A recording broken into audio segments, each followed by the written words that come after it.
Bulletin میں سب سے پہلے آپ کو خبر دیں، ملک میں 24 گھنٹوں میں کرونا سے مزید 61 افراد انتقال کر گئے۔ اموات کی مجموعی تعداد 13,717 ہو گئی۔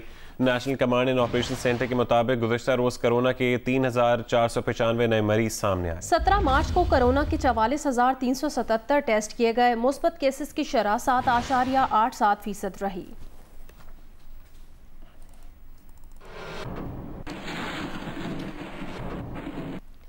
انسداد کرونا کی روسی ویکسین کی پہلی کھیپ کراچی پہنچ گئی۔ نجی کمپنی کے حکام نے ایئرپورٹ پر ویکسین وصول کی۔ ذرائع محکمہ صحت کے مطابق نجی کمپنی نے روسی ویکسین سپٹنک 5 کی 50,000 ڈوز درآمد کی ہیں جو 25,000 افراد کو لگائی جا سکیں گی۔ ذرائع کے مطابق ویکسین نجی سطح پر شہریوں کو لگائی جائے گی۔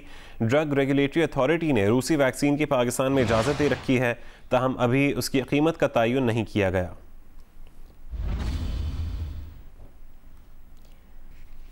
نون لیگ کے سینئر رہنما رانا ثناءاللہ نے کہا ہے کہ پی ڈی ایم اجلاس کے دوران ہی آصف علی زرداری کی تقریر ٹی وی پر لیک ہو گئی۔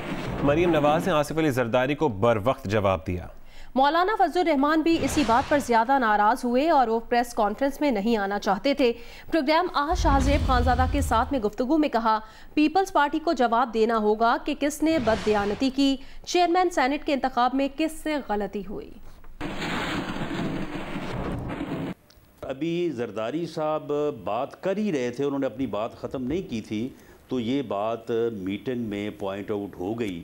تقریر تو آپ کی میڈیا کے اوپر چل رہی ہے، وہاں سے پھر جو ہے وہ قدرے ماحول تلخ ہوا اور پھر مریم نواز صاحبہ نے جو ہے وہ ایک دو چیزوں کا جواب جو کہ میں سمجھتا ہوں کہ بالکل بر وقت تھا اور انہیں دیا جانا چاہیے تھا۔ مولانا بھی اس بات سے تھوڑا زیادہ جو ہے وہ ناراض ہو گئے۔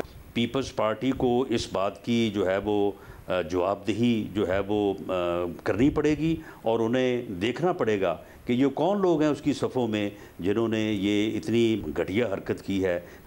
مجھے تو نہیں لگتا کہ یہ کوئی ان انٹینشنل ہوئی ہے۔ اسی طرح سے جو چیئرمین سینٹ کا الیکشن ہے اس میں جو وہاں پہ ٹیم بیٹھی تھی پیپلز پارٹی کی جس نے لوگوں کو گائیڈ کیا کہ آپ نے اس طرح سے ووٹ کاسٹ کرنا ہے، یہ ان کی جو ہے وہ مس انڈرسٹینڈنگ تھی یا رانگ انڈرسٹینڈنگ تھی جس کی وجہ سے ووٹ جو ہے وہ کنٹروورشل ہوئے۔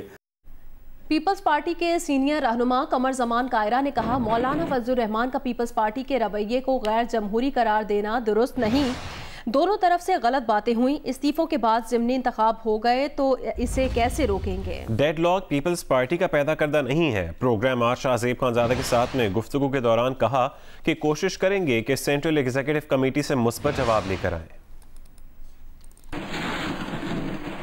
یہ کہنا کہ پیپلز پارٹی کا رویہ غیر جمہوری تھا، ایسا نہیں ہے، یہ نہیں کہنا چاہیے۔ جو باتیں وہاں پہ ہوئیں کل زیادہ بہتر ہے، وہ باتیں اس میں کچھ باتیں ایسی تھی جو نہ ہوتی۔ حکومت نہیں گرے گی تو پھر بائی الیکشن شروع ہو جائیں گے تو پھر کیا ہوگا؟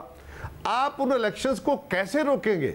ہمارا تحفظ اس میں صرف یہ ہے کہ کہیں ایسا نہ ہو جائے کہ ہم کوئی ایسا قدم اٹھا لیں کہ اس حکومت کو چلتا کرنے کی بجائے ہم اس کی مضبوطی کا باعث نہ بن جائیں۔ یہ ڈیڈ لاک کوئی ہمارا پیدا کردہ نہیں ہے، یہ تاثر درست نہیں ہے۔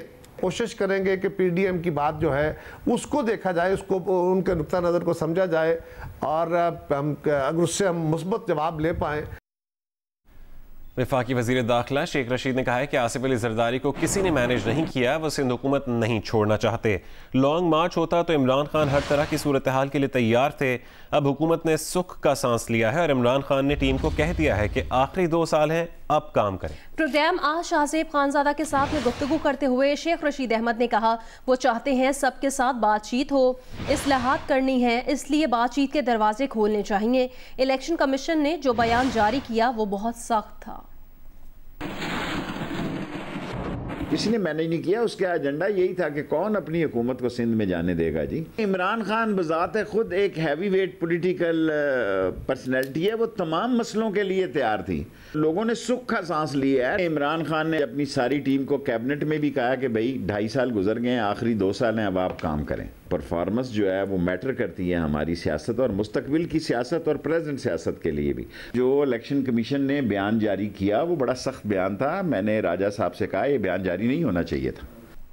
سربراہ پی ڈی ایم مولانا فضل الرحمان نے کہا کہ حکومت مخالف اتحاد بناتے ہوئے استعفوں کا آپشن رکھا گیا تھا، یہ کہیں طے نہیں تھا کہ استعفے ایٹم بم کی طرح آخری آپشن ہوں گے. کہا کہ 10 میں سے 9 جماعتوں کی رائے تھی کہ لانگ مارچ پر استعفے دے کر جائیں. یہ بھی کہا گیا کہ چلو صرف قومی اسمبلی سے استعفے دیے جائیں, آدھا ایوان خالی ہو جائے گا, لیکن پیپلز پارٹی نہیں مانی. ڈسکا کے ووٹرز نے 19 فروری کے ضمنی انتخاب میں دھاندلی کا سب سے زیادہ ذمہ دار پاکستان تحریک انصاف کو قرار دیا, جبکہ دوسرے نمبر پر پاکستان مسلم لیگ نون ذمہ دار قرار پائی. قومی اسمبلی کے حلقے N75 میں دھاندلی کی سب سے زیادہ ذمہ داری پاکستان تحریک انصاف اور پاکستان مسلم لیگ نون پر عائد ہوتی ہے. اس رائے کا اظہار ملک کی 3 بڑی ریسرچ کمپنیز کے سرویز میں ڈسکا کے حلقے سے شماریاتی طور پر منتخب 3000 سے زائد رجسٹرڈ ووٹرز نے کیا. گیلپ پاکستان کے سروے میں ڈسکا کے 32% ووٹرز نے پاکستان تحریک انصاف کو دھاندلی کا سب سے زیادہ ذمہ دار قرار دیا, جبکہ 12% نے پاکستان مسلم لیگ نون پر دھاندلی کی ذمہ داری ڈالی. 1% نے پاکستان پیپلز پارٹی, 1% نے علاقائی افسروں, 1% نے تمام سیاسی جماعتوں, جبکہ 3% نے الیکشن کمیشن کو ضمنی انتخاب میں دھاندلی کا ذمہ دار کہا. IPSOS کے سروے میں بھی ڈسکا کے حلقے سے سروے میں شامل 47% ووٹرز نے دھاندلی کا سب سے زیادہ ذمہ دار پاکستان تحریک انصاف کو قرار دیا, جس کے بعد 12% نے پاکستان مسلم لیگ نون کو دھاندلی کا ذمہ دار کہا, 3% نے عوام, 3% نے پولیس, جبکہ 2% نے الیکشن کمیشن کو ڈسکا کے ضمنی انتخاب میں دھاندلی ہونے کا ذمہ دار کہا. پلس کنسلٹنٹ کے سروے میں 36% نے پاکستان تحریک انصاف پر ضمنی انتخاب میں دھاندلی کی ذمہ داری ڈالی, جبکہ 24% نے PMLN کو اس کا ذمہ دار کہا. 9% نے پولیس, 5% نے الیکشن کمیشن, 4% نے وفاقی حکومت, جبکہ 4% نے صوبائی حکومت کو ضمنی انتخاب میں دھاندلی کا ذمہ دار کہا. تینوں میں سے 2 سرویز میں ڈسکا کے ووٹرز کی اکثریت نے الیکشن کمیشن کی جانب سے حلقے میں دوبارہ ضمنی انتخاب کے فیصلے کو سپورٹ کیا. گیلپ پاکستان میں 60% نے دوبارہ ضمنی انتخاب کے فیصلے کی حمایت کی تو 22% نے مخالفت کی, جبکہ IPSOS کے سروے میں 67% نے فیصلے کی حمایت تو 14% نے مخالفت کرنے کا کہا. البتہ پلس کنسلٹنٹ کے سروے میں 40% نے ڈسکا کے حلقے میں دوبارہ ضمنی انتخابات کروانے کے الیکشن کمیشن کے فیصلے کی مخالفت کی, جبکہ 33% نے فیصلے کی حمایت کرنے کا کہا. اسلام آباد میں ہیلتھ ورکرز اور 60 سال سے زیادہ عمر کے افراد کو کرونا ویکسین لگانے کا عمل جاری ہے. DHO کے مطابق اسلام آباد میں ابھی تک 35,845 افراد ویکسینیشن کے لیے رجسٹرڈ ہو چکے ہیں. مجموعی طور پر 21,952 ہیلتھ ورکرز اور سینئر سٹیزنز کی ویکسینیشن ہو چکی ہے.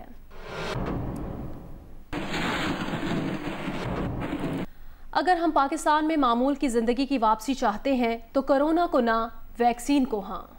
آگے بڑھیں, آپ کو بتائیں کہ اقوام متحدہ نے کہا کہ وقت کے ساتھ ساتھ کرونا موسمی بیماری بن کر رہ جائے گا. اقوام متحدہ کی ورلڈ میٹرولوجیکل آرگنائزیشن کی 16 رکنی ٹیم کا کہنا ہے کہ تنفس کی بیماریاں عام طور پر موسمیاتی ہوتی ہیں. غالب امکان ہے کہ کووڈ-19 بھی کچھ عرصے کے بعد موسم سرما کی بیماری بن سکتی ہے, جیسا کہ نزلہ اور زکام. تاہم صرف موسمی بیماری سمجھ کر کرونا سے متعلق احتیاط کو نہیں چھوڑنا چاہیے.